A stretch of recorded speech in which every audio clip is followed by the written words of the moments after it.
Are you hurting your baby's development without even realizing it? I've seen it too many times, a loving parent trying to do everything right, keeping baby safe, comfortable, and happy, yet unknowingly creating the very delays they're trying to prevent. Hi, if you're new to my channel, my name is Cherrick. I'm a pediatric physical therapist. I show proactive parents like you how to use simple touch and movement to help your baby catch up and move ahead. Today we're talking about something that's hiding in plain sight in almost every home: baby gear. We're talking about car seats, bouncers, swings, jumpers, strollers, and yes, that famous little Bumbo floor seat that claims to help your baby sit up sooner. Now, they all look harmless, even helpful. But what if I told you that too much time in these containers might be quietly slowing your baby's brain and body development? You're about to learn how and what to do about it. We're talking about container baby syndrome. Now imagine your living room on a busy morning. Your baby's in the swing, rocking gently while you're making breakfast.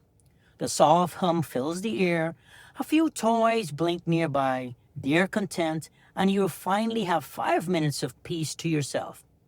Now imagine that same swing again a few hours later, swapped out for a bouncer, then a car seat, then a stroller. To your baby, the world becomes a series of soft, padded cages. Cozy, familiar, but still. We all use them. They keep babies safe while life happens. But when your baby spends hours each day contained, unable to freely kick, roll, or reach, their muscles and their brain lose opportunities to practice movement. That's what we call container baby syndrome, a pattern of developmental delays caused by too much time in baby containers and not enough time on the floor. What baby containers? So what is container baby syndrome? And what does container baby syndrome look like? Container baby syndrome isn't a disease, it's a developmental consequence of modern convenience. In homes, I see babies who aren't rolling over by 6 months, babies who slump while sitting, or whose little heads tilt to one side, have soft spots, that flathead syndrome or plagiocephaly. Others develop tight necks. We call that torticollis. And often, when I ask parents how much time baby spends in these containers, they pause and realize it's most of the day. Let's take that Bumbo floor seat, for example. It's molded to fit your baby's body with high walls and leg openings that hold them upright. It's marketed to help babies sit independently. But here's the truth. It's doing all the work for your baby. When your baby sits in a Bumbo, their trunk muscles don't have to fire. Their spine rounds, their core stays passive, and their hips are locked in one position. The seat provides so much support that the brain and body stop learning how to balance themselves. So instead of teaching sitting, the Bumbo often delays it, leaving babies not sitting by up to 9 months or sitting with poor stability once they do sit. Every single movement your baby makes sends messages to their brain. When I push, I move forward. When I turn my head, I see more of the world. When I roll over, I feel weight shift across my body. These messages create what's called proprioception, your baby's awareness of their body in space. These messages create proprioception, your baby's awareness of their body in space. It's one of the foundations of baby development and future balance, coordination, and even reading and attention later in life. But if your baby is spending long stretches strapped into seats, those messages never arrive. Their brain misses out on essential data, like a computer trying to run without input from the keyboard or the mouse. That's why tummy time is so important.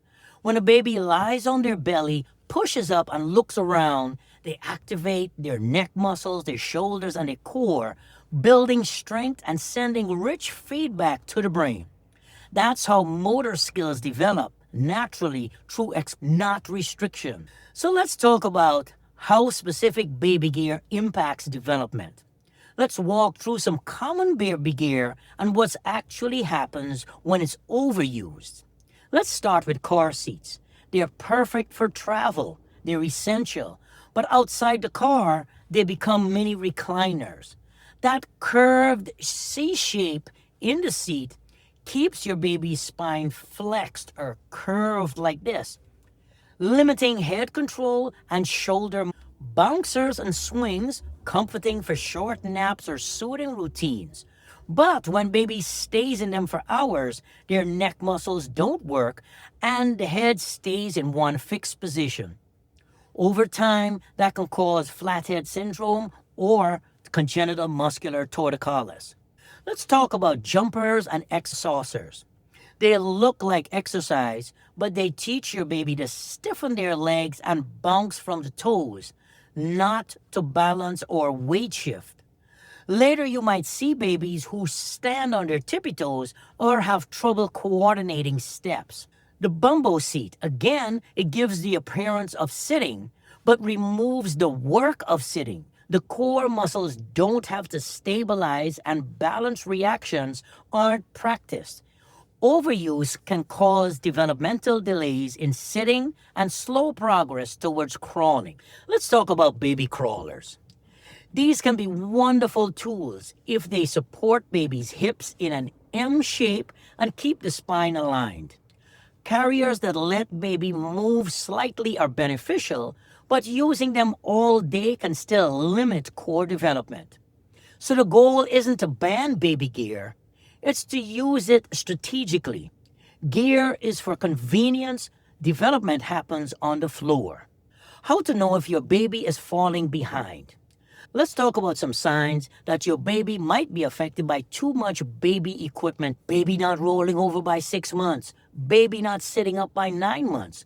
Baby's head looks flat or baby favors one side. Baby's shoulders or trunk feel weak when lifted. Baby cries during tummy time and can't hold their head up. Baby seems less interested in reaching, twisting, or exploring. If any of these sound familiar, don't panic, but don't ignore them either. These are early clues that your baby needs more freedom and guided movement experiences. Here are a couple of simple fixes you can start today. The 30-30 rule.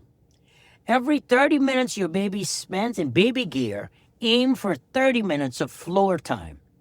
Some therapists recommend what's called a 30-60 rule, where if you have your baby in baby gear for 30 minutes, shoot for 60 minutes of uninterrupted floor time. That can be time baby spends on their tummy, on their side, or on their back. Now, this might sound like a lot, but spread throughout the day, a few minutes here, a few minutes there, it adds up. Couple of pro tips. Prioritize tummy time. Multiple short sessions are better than one long struggle. Make it fun. Get down face to face. Talk, sing, or use a mirror or high contrast toys. Rotate positions. Sideline, on your chest, across your legs, or even diaper changes with movement. Variety teaches balance. Use your carrier consciously. Think bonding tool, not holding tank. Alternate with floor time. Limit the Bumbo seat and jumper time. 5 to 10 minutes occasionally is fine, but daily or long sessions can create dependency. Encourage your baby to transition from one activity to the next. Help baby move from back to side, side to tummy, and tummy to sitting.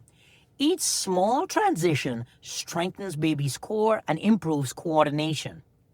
Within days, parents often notice babies holding their heads higher, rolling with purpose, and engaging more with their surroundings. Let's talk a little bit about when to seek professional help. If your baby isn't rolling by 6 months, sitting independently by 9, or crawling by 10 or 11 months, early physical therapy can help make a huge difference. We can assess whether it's muscle weakness, tightness, or just lack of movement opportunity and guide you through exactly what to do next. Early support doesn't label your baby, it empowers them. So here's my closing message. Your baby doesn't need more gadgets. They need more freedom to move. Every roll, every reach and wiggle is a message from baby's body to baby's brain, building coordination, confidence, and curiosity. So remember this, baby gear should help you, not replace you. And the floor, that's your baby's best teacher. If this episode opened your eyes, hit follow, leave a review, and if you're watching on YouTube, check the next video where I'll show you how to set up the perfect floor space to help your baby roll, sit, and crawl. I'm Cherrick Gordon, pediatric physical therapist. This is the Baby Master PT Show, where purposeful touch meets developmental science.